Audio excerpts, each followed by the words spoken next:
मैं हूं कुसुम, आप देख रहे हैं राजस्थान धड़का न्यूज। इस वक्त की बड़ी खबर। दिव्य ज्योति जागृति संस्थान द्वारा 5 दिवसीय हरि कथा का हुआ आयोजन। सांगानेर क्षेत्र में मानव कल्याण हेतु चल रही हरि कथा मालपुरा गेट के निकट स्थित हरिहर मंदिर गुरुद्वारा के पवित्र प्रांगण में दिव्य ज्योति जागृति संस्थान जयपुर शाखा के तत्वावधान में गुरुवार को 5 दिवसीय हरि कथा के चतुर्थ दिवस का कार्यक्रम संपन्न हुआ। इस दौरान दीप प्रज्वलन एवं भजन गायन के साथ कार्यक्रम का शुभारंभ हुआ।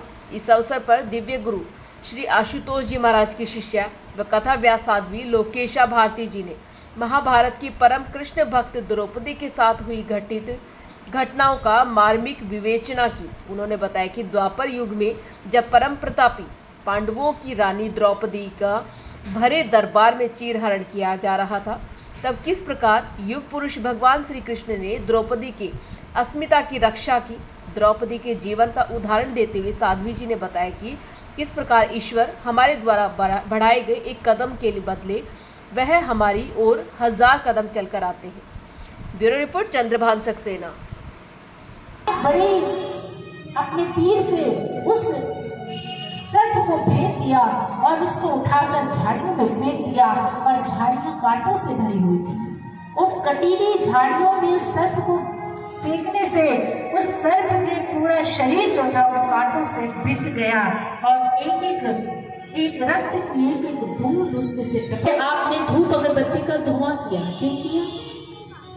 दुनिया चांद पर पहुंच गई और आप धूपबत्ती पर अटके हैं, क्यों?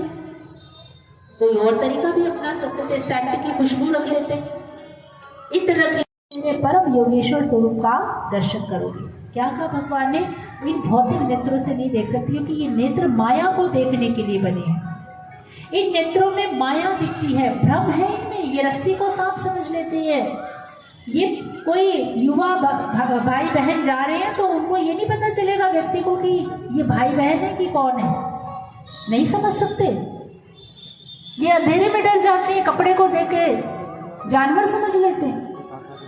इनमें भ्रम है, सत्य नहीं है। हे अर्जुन, मैं तुझे ब्रह्म नेत्र देता हूँ जिससे तू मुझे देख पाएगा, मेरे परम अलौकिक स्वरूप को देख पाएगा। क्या दिया भगवान कृष्ण ने अर्जुन को? माला दी, कान में मंत्र फूका, क्या क्या दिया? दिव्य दृष्टि। इसलिए पहचान के, गुरु की पहचान के, गुरु की शरण में जब आप जाएंगे तो गुरु आपको बाहर से कुछ नहीं देगा, वो माला मंत्र नहीं देगा। वो आपके शीश पर हाथ रखेगा दीक्षा के समय और आपको ब्रह्म नेत्र प्रदान करेगा, दिव्य चक्षु प्रदान करेगा, जिससे आप ईश्वर के प्रकाश को अपने घट के भीतर उसी क्षण देख पाएंगे, उसी समय देख पाएंगे। ये गुरु की पहचान है, ये गुरु की पहचान है। यही प्रथम यौगिक क्रिया भगवान शिव ने माता पार्वती को प्रदान की।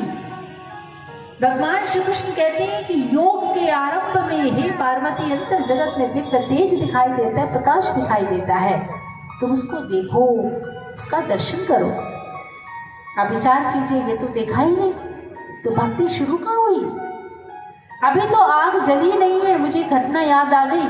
कहते एक बार एक बच्ची का विवाह हुआ, वो शहर गई विवाह होकर ससुराल। कृपया कोई वीडियो ना बनाए।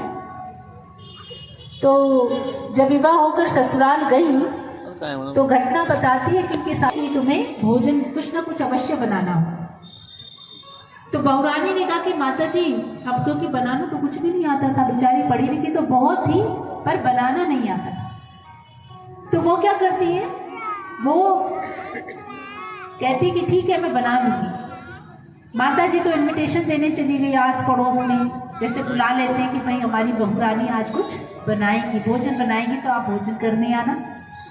इधर बहुरानी को समझ न आए क्या करूं, तो उसे याद आया कि मेरी माता जी ने मुझे खाना बनाने की किताब दी थी। वो अपने कमरे में गई, किताब निकाली, रसोई घर में गई, किताब को खोला, उसमें लिखा था हलवा बनाने की विधि। सबसे पहले कढ़ाई को गैस पे रख दी। अब उसमें घी डाल दिया, सूजी डालिए, उसे हिलाइए, सब हो रहा है। अब उसके भीतर चीनी डालिए, पानी डालिए और 10 मिनट तक उसको पकाइए, हिलाइए और उसके बाद उतार लीजिए। काजू किशमिश बादाम डालकर परोसिए, खाने वाले उंगलियां भी चाटते रह जाए।